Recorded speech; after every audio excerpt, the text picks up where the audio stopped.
Hello, everyone. Welcome to the latest issue of Comic Book Gentlemen, the podcast where we use our decades of being giant nerds to discuss the most divisive issues in the fandom.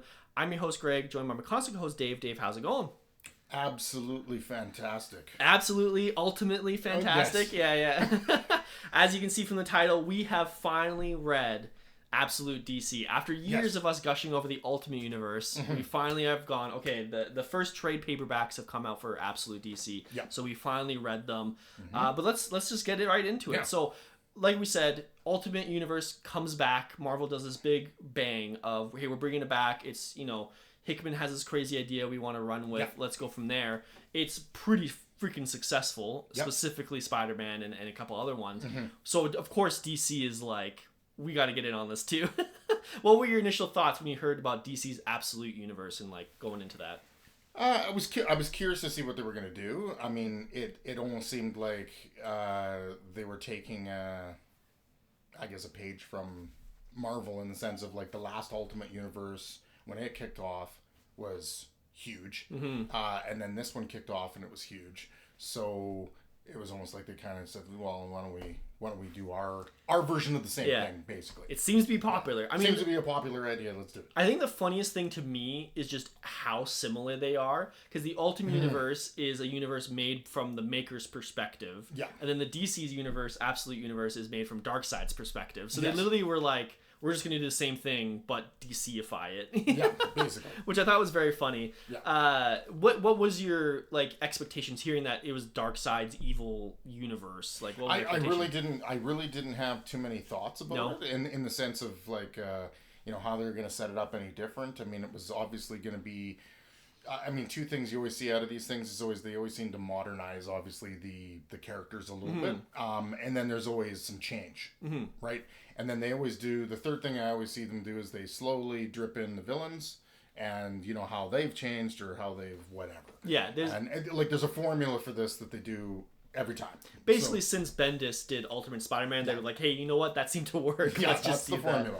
So, 100%. I was curious. I was curious. I didn't have too many thoughts about it. I was just like, oh, this would be interesting to see kind of basically the ultimate version, absolute version of DC character. Sure, let's give it a try. For sure. I mean, I was interested in it in the same sense of like, I'm not usually a big DC main continuity guy. I like to hop in when they do cool reimaginings of the characters. So I was excited to try it out. I mean, obviously the hard part is like, because we don't read it on a regular basis, we had to wait like an entire year until it released before we finally delved into the trade paperbacks and got our fingers into it. But I was excited for it. And the teams that they had for DC, at least the main three, seemed really interesting. Like, I like Kelly Thompson, I like Scott Snyder, I like Jason Aaron. So I'm going to be checking it out, right? Yeah, no, it's a good lineup. And I think like as it came out and I started hearing more from fans, that got my interest peaked. Not that I was like super excited, like, oh my god, I can't wait to get a hold of this. It was more of like, I'm really interested to see what all the hubbub is about. Because it was just like all of a sudden this was like the greatest thing DC's ever done. So I was curious, and I say my curiosity increased as more and more issues started coming out, and you started hearing more from fans. For sure. So let's get into specific books. Like we said, we were waiting a while for it to get collected. Yeah. So we only have the first three big ones to talk about: Absolute Batman, Absolute Superman, Absolute Wonder Woman. I know you've delved into a couple other ones, but we'll get into that later in the podcast. But we're going to focus on these three for now. Full spoilers for those ones. We're going to talk about some story points and go from there. So which one do you want to start with? Let's start with Superman. Let's start with Superman. Yeah. World's finest. I really enjoyed it. I mean, I think what I noticed, and this was a kind of a consistency between all of them, was that there was a more willingness to kind of take a little bit of a leap with the character, like really kind of change some stuff up from what you see in the mainstay universe. And I would say certainly more with certain ones than others. But it was enough of a fresh take that it was kind of like, wow, this is kind of really cool. How they, changed this character enough to go, this is different. Not just like, oh, this is Spider-Man and slightly different world. Like it was just, it was that's what struck me initially with the Superman one. And then I was like curious as I was moving through, like, okay, how much did they change these other characters and how are they going to, present the villains as they go forward? But I really enjoyed the Superman one. I think what I did notice, at least in the Superman and the Batman, there was a common theme. Definitely in the Superman, was there's a very much a political message being sent in the Superman one. I would say there's even one with the Batman one. Haven't figured out what the message is with Wonder Woman yet. We're getting there. We're getting there. But I very much enjoyed Superman. Like I think Absolute Superman for me kind of was like I was always interested in Superman. It was the first superhero I ever saw, like in a live action movie with Christopher Reeves. What kid at 5-6 years old didn't run around thinking they were Superman? Or whatever superhero it was. It was always Superman was the prominent one back then. But I just never had a reason to really like him or read because I just couldn't fully buy into the character. I like the superpowers. I just couldn't get over the hump. This gave me a reason to go, I like this character. I like the Jason Aaron, I think, is knocking it out of the park, especially once you get past the first 5 issues, which I found the same with some of them. Yeah. That first story arc, kind of once you get past that hump. But Superman was just like, this was my way to get to a point where I like Superman. Yeah, that's really cool to hear. I mean, I think like you mentioned earlier, the cool thing about these alternate universes is how do they change it? And I think the big change of he doesn't come to Earth until he's like 15. Yeah. And the fact that he, like, obviously in the mainline Superman, he heard about his planet getting destroyed and all his people dying. But the fact that he was able to live through it, I think, to me, has a really big more impact on the character, right? And like you said, the political metaphor of what we're experiencing in real life with climate change and stuff like that and that type of stuff is really poignant. And I think having an older character, but then you have the juxtaposition of he's dealing with Earth not as an adult or somebody who's grown up there. He just gets like slammed down to the ground. You're like 15, barely speak the language, and you have to deal with it. I like that change, and I'm very excited to see where it goes.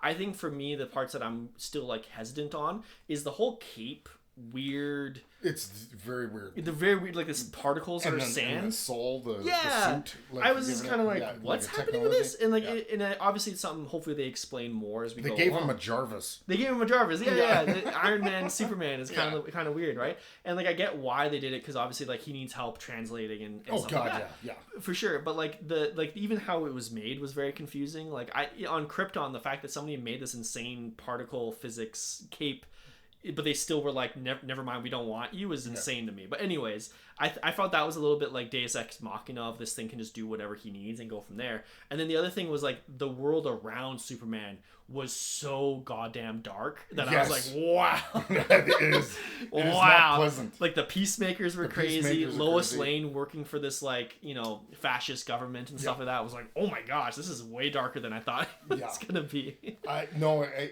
think what you touched on there with the story change, like what I really liked about it was like I always looked at Superman as like, okay, he came to Earth, he grew up, and it's like he just has this overwhelming focus of like good. And for me, it's like for no reason. Yeah. Like other than his parents taught him right. Kansas, I guess. Like it just like it didn't really reinforce. It was just like he's just the Boy Scout for some reason. The upbringing.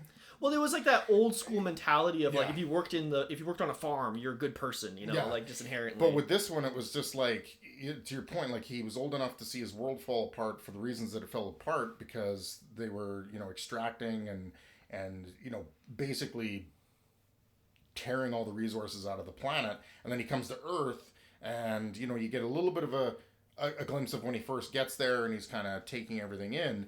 But like where the comic actually, the majority of at least the first graphic novel takes place, it's like, he's dealing with the same thing. And like his motivation is like, this is a beautiful planet and you're wrecking it just like the people on my planet. So he's got that motivating factor that isn't necessarily good. Yeah.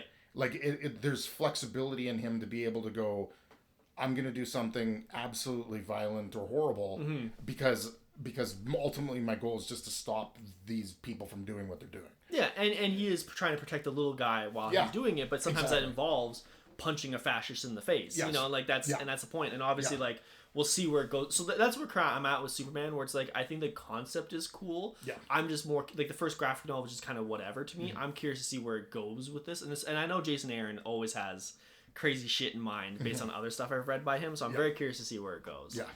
Which one do you want to tackle next, Batman or Wonder Woman? Your pick. Your pick. Let's go to Wonder Woman, and we'll save Batman for last because it's Batman. Wonder Woman, I really like Kelly Thompson. What I like about her writing, usually she has a really good mix of comedy with heart. And I think that does fit Wonder Woman well. I think for me, the biggest issue I have with it is it doesn't feel as different as I want it to be for a Wonder Woman story. Okay. Like if you had told me that 616, or sorry, not 616, that's Marvel. if the regular storyline DC Wonder Woman just learned magic, I'd be like, that's a logical progression in my opinion. But like for Absolute Wonder Woman, the main difference is she was raised by Cersei and focused more on magic, as opposed to Amazon's focused more on war. But in the end, she's still doing the exact same thing that she was doing before for the exact same reason. The only difference is she just has more magical capabilities. That's how I interpreted it. I don't know how you felt about it. I almost the exact opposite. Okay, interesting. So I like, again, self-admittedly, my overall knowledge of Wonder Woman is almost nil. Outside of what I've seen in movies and the odd comic book here and there. What I liked, I was very surprised by it.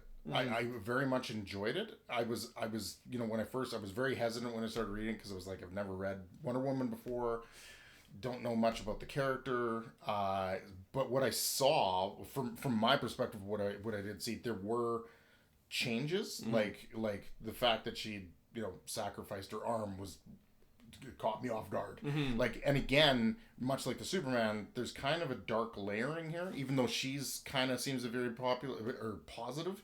There's that, I grew up in hell. And there's just, to me, it felt different. It felt vastly different in the sense of like, okay, what if you grew up in this very, nurturing, warlike, but very nurturing, positive, place, and instead you grew up in hell. Yeah.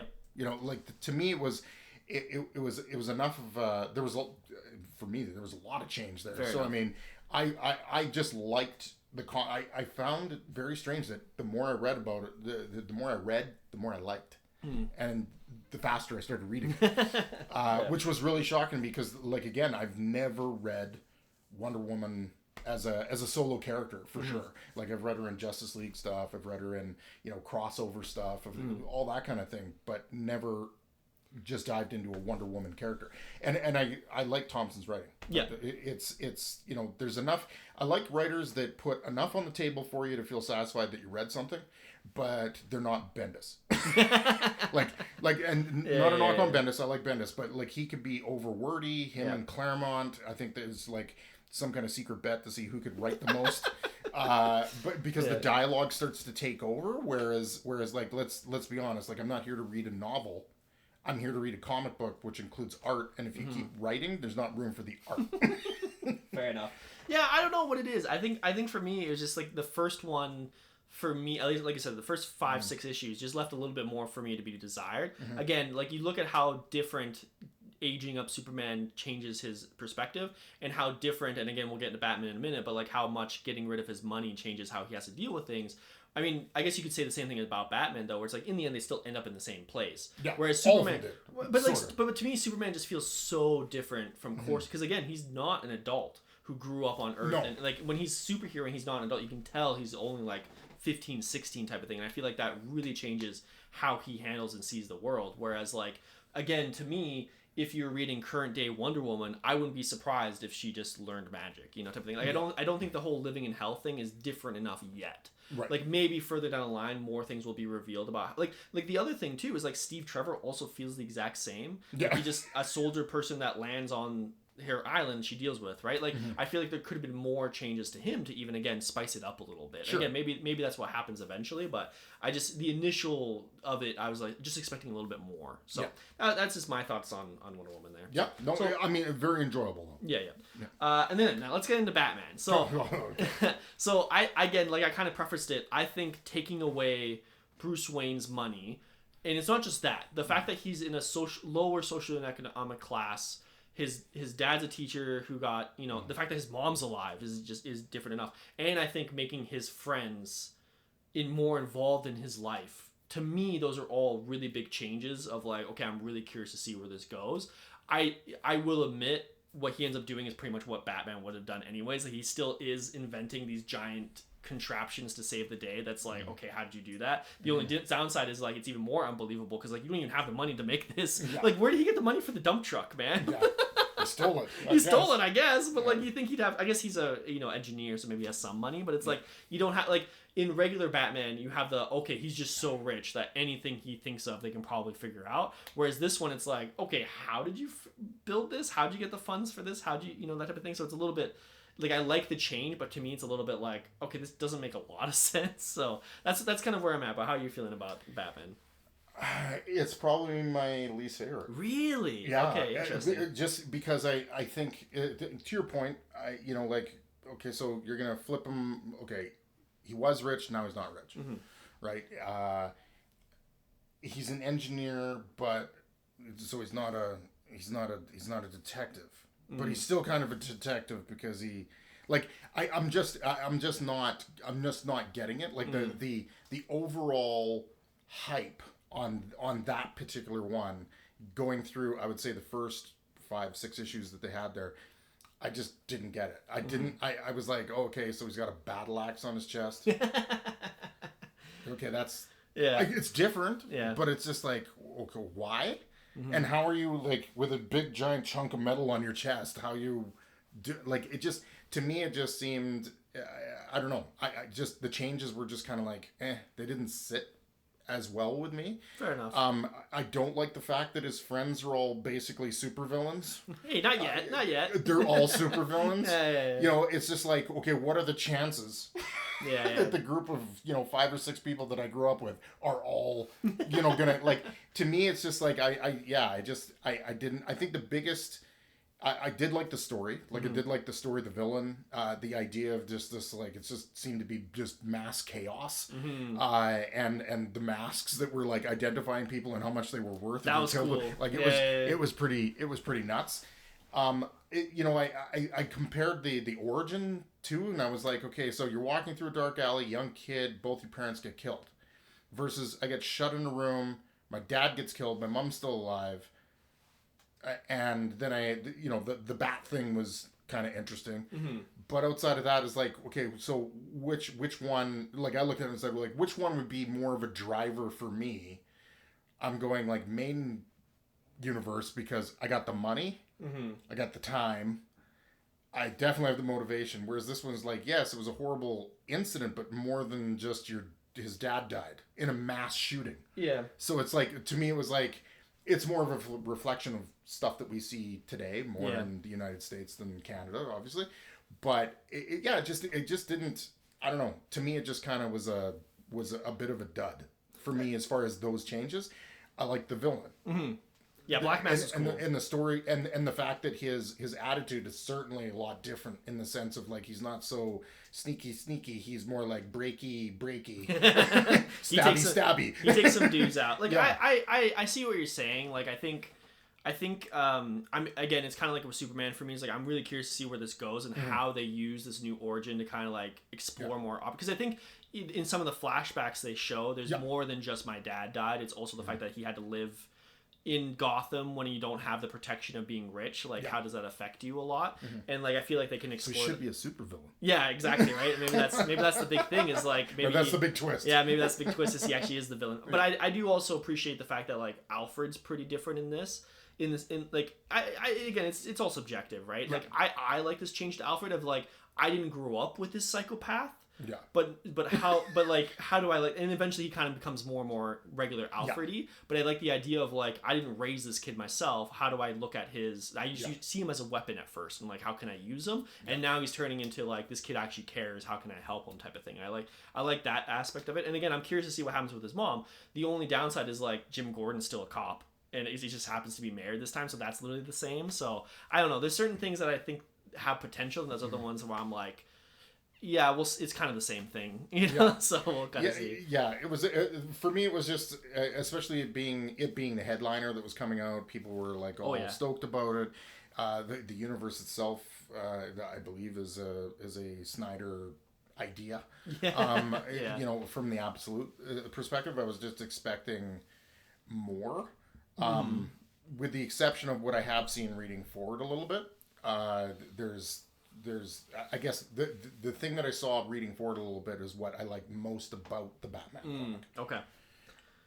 So I think before we get into that, as we will, I think for me, I 100% agree with you.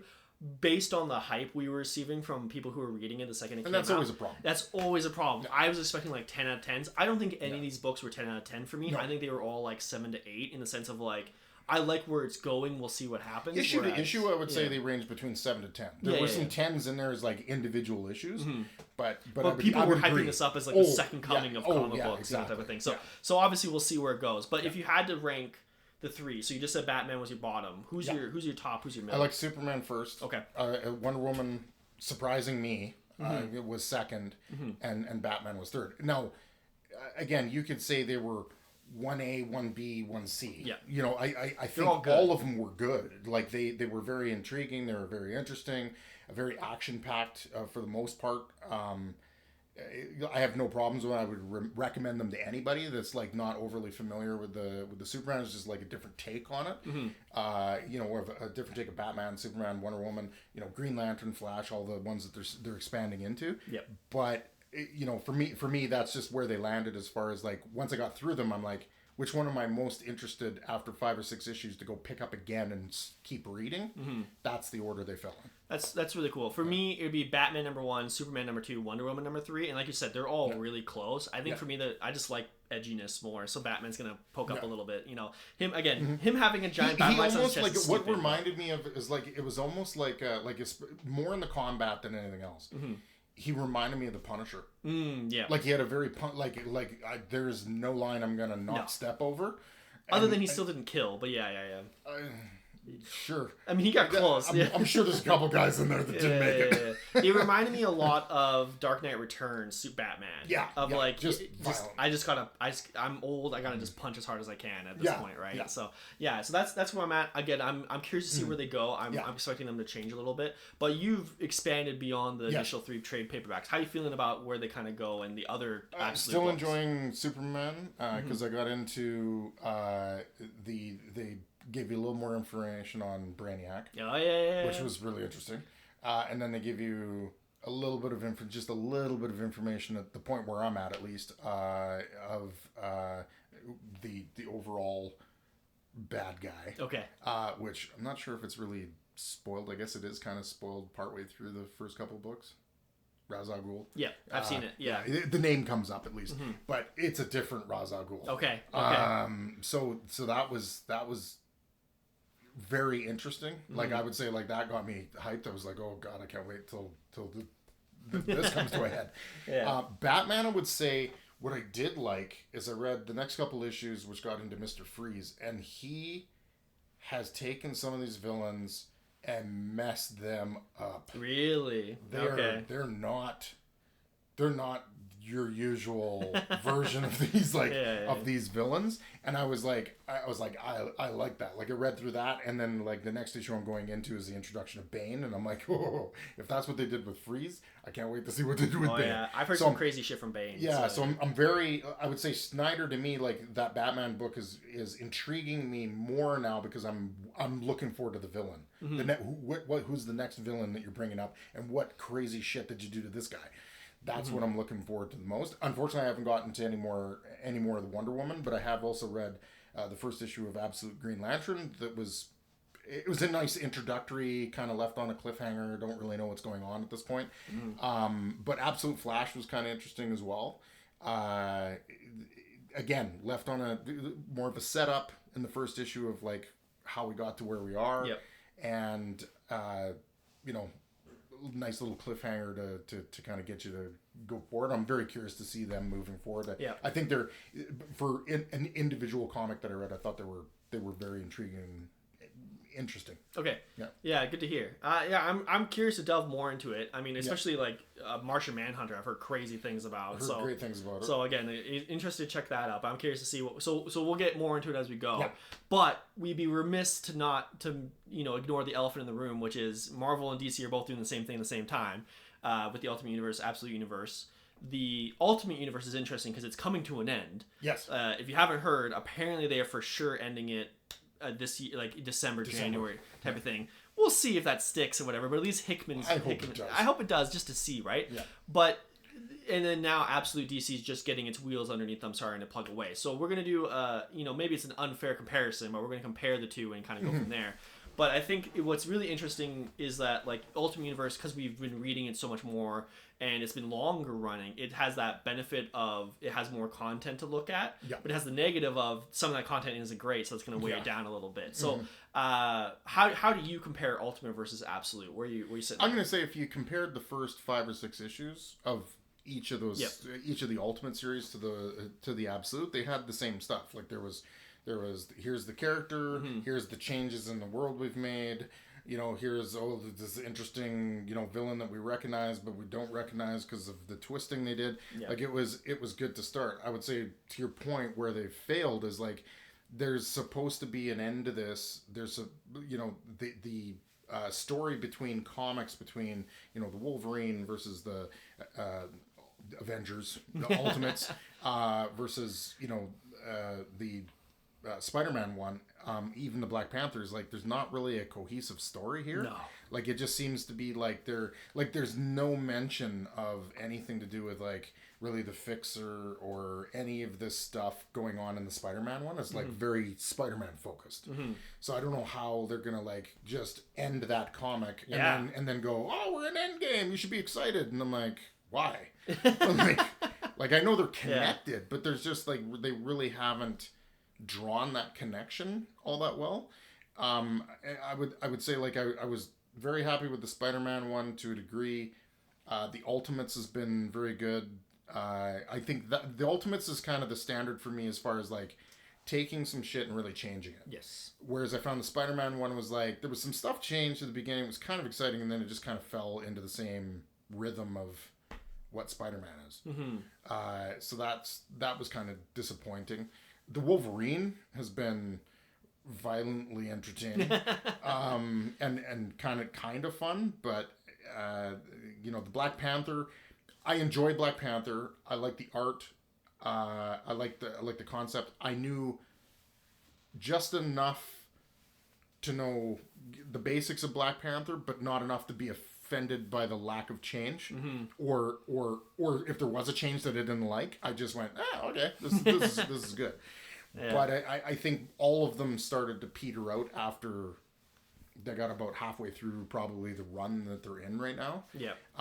Outside of the Ultimates, like the Ultimates seems to be the only one that's aiming towards Endgame. Yes, 100%.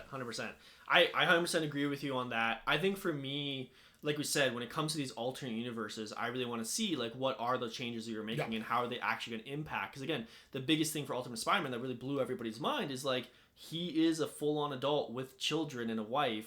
Yeah. How is he going to suddenly become Spider-Man, and how is that going to impact how he's Spider-Man, right? And like you said, the first like half of that, basically until they got to the Kraven part, was really good. And it seems like ever since Kraven and they introduced his kid as Venom, it's like, okay, it's kind of just whatever. It feels like just a regular Spider-Man story. You're not really delving into that other stuff. Yeah, right? like I mean, there's so much they could have done that with the change of like, okay, so Aunt May didn't make it, but Ben did. So you're raised by Ben instead of Aunt May, or maybe Aunt May only died a few years ago, so you had both your parents. Like there should have been a significant shift in his personality, the way he looks at things should have been different than just I'm still Peter Parker, but I have a mortgage. Yeah, I have a mortgage and a beard. And there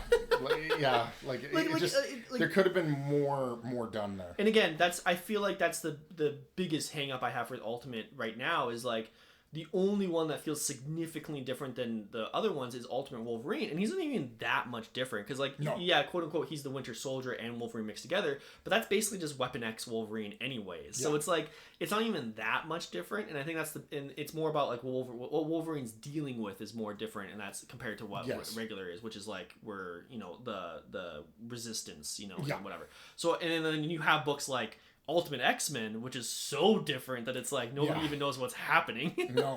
Which I don't even think Peach Momoko knows what's happening. But I mean, like a lot of the reviews I've read have given kudos to the Ultimates and the X-Men, the Ultimate X-Men, for being bold enough to be that different. I- right? Whether you like it or not, they were at least bold enough to be that different. But I think the issue with Ultimate X-Men is it's so different, but it's a mess.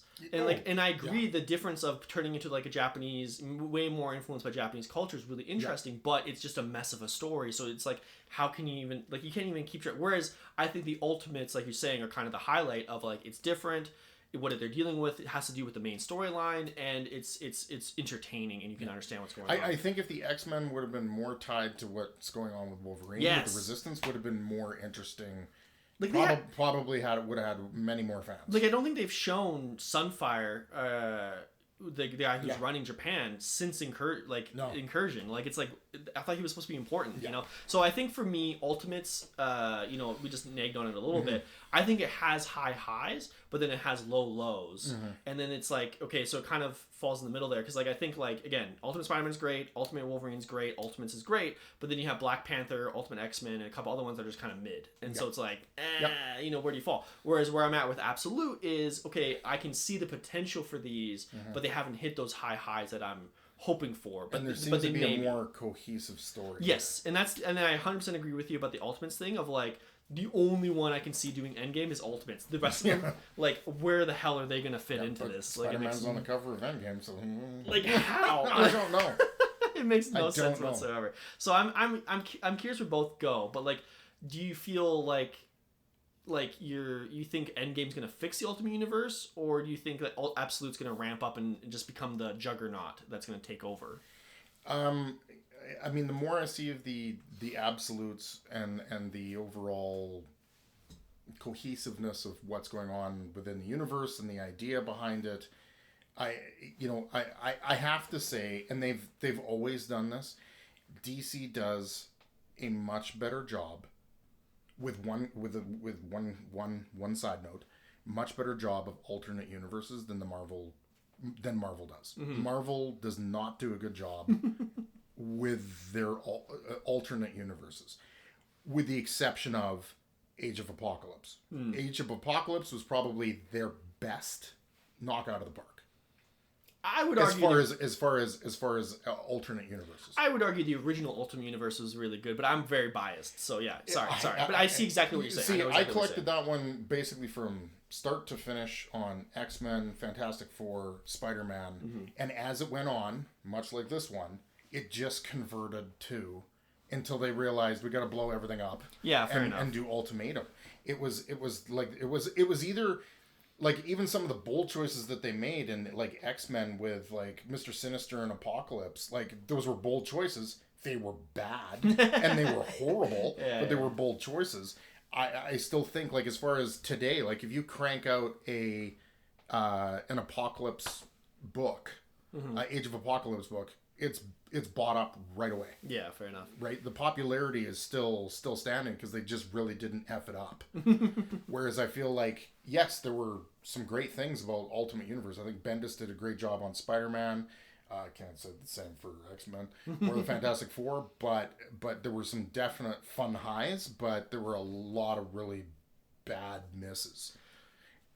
DC just does a better job, period. So Dave, sound, body, and mind, yes, is agreeing that you're on DC's side for this one. For as far as the alternate universe kind of stuff, yeah, I think they do a much better job, and they always have. Yeah, fair enough. In my opinion, they always have. Yeah, that's wild to me. I mean, which is funny because I'd rather read the alternate versions of their characters than their actual characters. Which we'll get. I think we'll touch on that in a minute here, but yeah. I think for me, like I said, I'm really curious to see how Endgame goes. I don't believe they'll fully kill it. I think what they're gonna do is they'll do Ultimate Universe Endgame, and then they'll find some way to like either keep it going or merge it into 616. Absolute, though, I can see going for a long time and kind of going. So I think I don't know. It's tying into KO. Is it? Yeah. Oh, I didn't know that. Yeah, it's tying into KO a little bit, like where the two universes smash into each other. I don't know. Like again, I don't know what the overall game plan is. Like very quickly into Ultimate, I knew there was a timeline. I didn't know why, but I knew there was going to be a timeline of like this is kind of the end event. Now, whether it ends all things, it'll definitely end Hickman's, I think, involvement in it. Yeah. And of course, true to fashion with most Marvel stuff, Marvel will go, well, let's just try to keep making money with Yeah, it. yeah, yeah. And it'll just go to shit. Milk it till it's because dry. because that's what they do. But I think the absolute universe at this point, again, it's hard to compare when you've got like maybe at the tops like 11, 12 issues to compare against 20. Yeah, 100%. In some of them. Because there's a chance Absolute falls off a cliff. Oh, so it could. It could absolutely. But what I've seen so far is like a daringness to be more different, a daringness to like really change up the world in a not a weird like. I just find that the change in the Ultimate Universe just so weird. Like the Fixer came and he did some stuff, the Maker, and then all of a sudden you have all these like continents carved up and these like superpowers, but then we're going to dive into Spider-Man being the main one that Hickman's writing, and we're not really going to talk about that at all. No, and like it's just not good. Like the overall concept individually, I think they're good comics. Yeah, it's typical Hickman of like I have this grandiose idea, but then the implementation is where it kind of fumbles once in a while. Yeah, the detail. So this is moving on to another topic, and this maybe would be a whole separate podcast, but it's been very common from a lot of comic book fans that the alternate universes are kind of better than the mainline universes for Marvel and DC right now.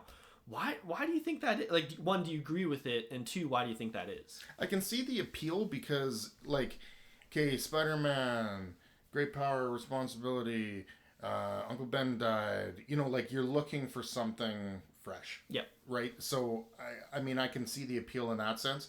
I can also see the appeal, and the appeal's only ever there when they knock it out of the park.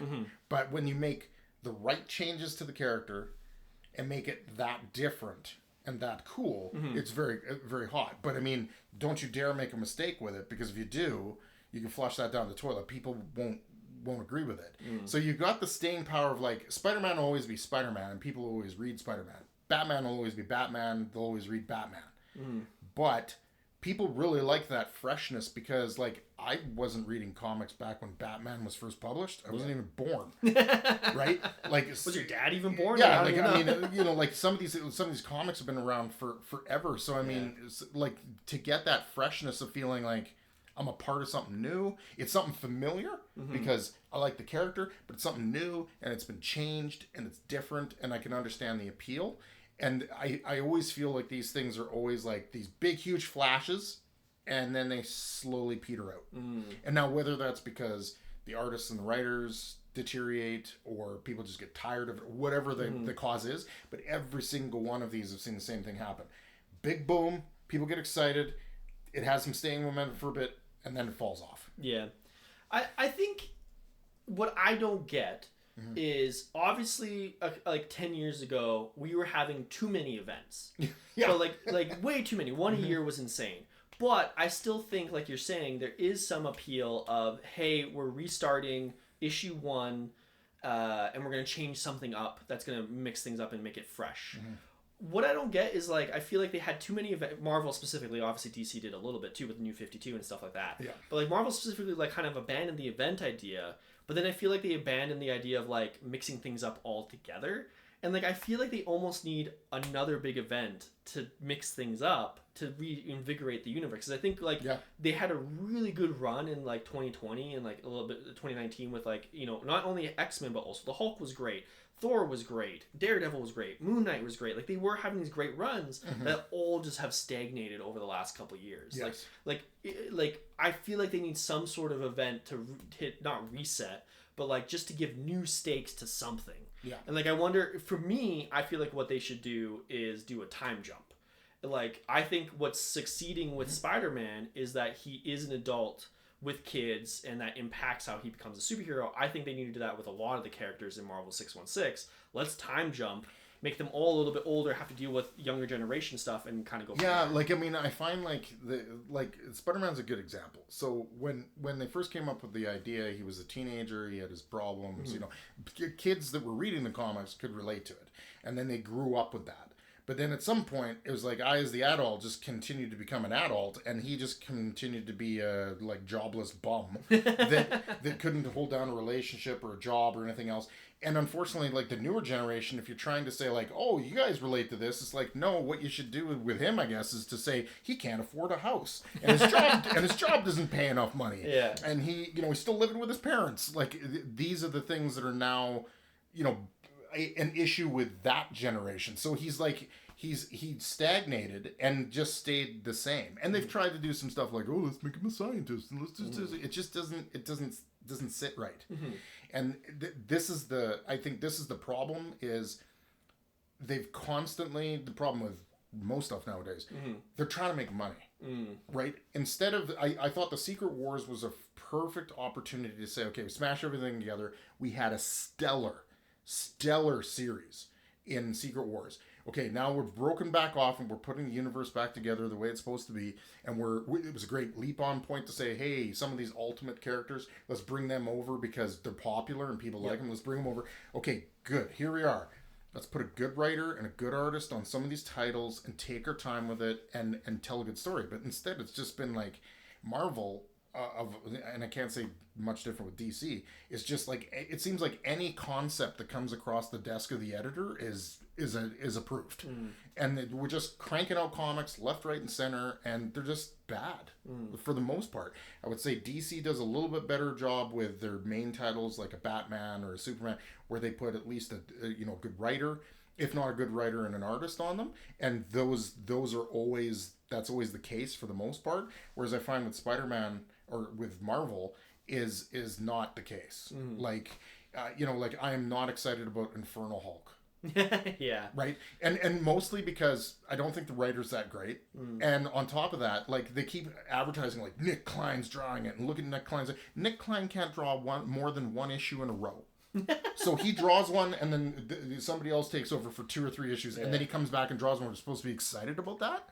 Like, I just, no. Yeah. Like, I just feel like there's no like overarching goal or anything, or like uniting it. Everybody's just kind of doing their own thing, and then it ends up just being the same thing that we've seen a million times. That type of thing. Like even like I mentioned earlier, like the Moon Knight run and the Daredevil run that were like groundbreaking, that were amazing. They just like had an end, but then kind of continued on with it anyways, even though it probably should have ended.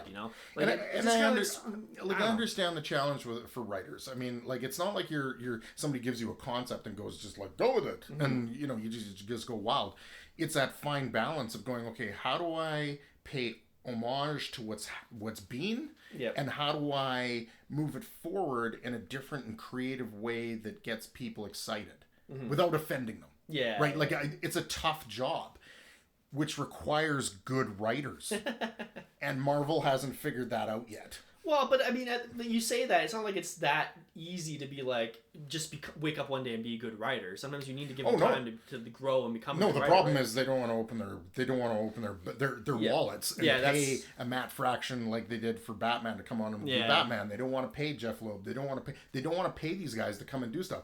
For a small stint, hey, come and do 4 issues for us on a miniseries. Sure. But I don't want to pay you to write a series, because that would be money out of my wallet, because you're good. You're good at what you do. And Disney doesn't have any money. Come on.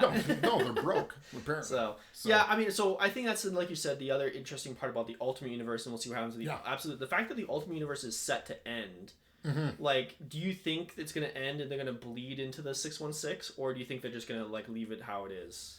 I think it's gonna end, and for some stupid reason, some idiot in that company is gonna go, but we could keep making them after Hickman leaves. And then it's gonna end up like every other series that they've done, where it just eventually just falls off the cliff. Because it's already falling off the cliff. Like people are much more excited, I think, as far as like people that have seen, posting about stuff. They're more excited about Absolute. Again, it's new, so it's new and shiny. But I can't disagree with them in the sense of I think it's a better product right now. I do. I just think it's better. Yeah, and I agree. Like, Absolute and Ultimate have been pretty good, so we'll see. We'll continue to read them. We'll update you guys as we go ahead. But yeah, I think, unless you have any final thoughts, I think that's mainly it. I mean, again, as much as all of them are getting dogged on to some extent, I think they're all good comics. I just think Absolute has been a little better, but I would recommend all of them. Like they're all good reads, except I haven't touched the X-Men. Yeah, which again, it's just not my. It's not made for you. Not made for me. Which is, I mean, hey, you have Ultimate Wolverine, which is basically just Ultimate X-Men. It's just Ultimate Wolverine kills people. Yeah, that's all it it is. Exactly. Yeah. But yeah, that's all we have for you today. Make sure to follow us wherever you found us, and we'll see you guys next time.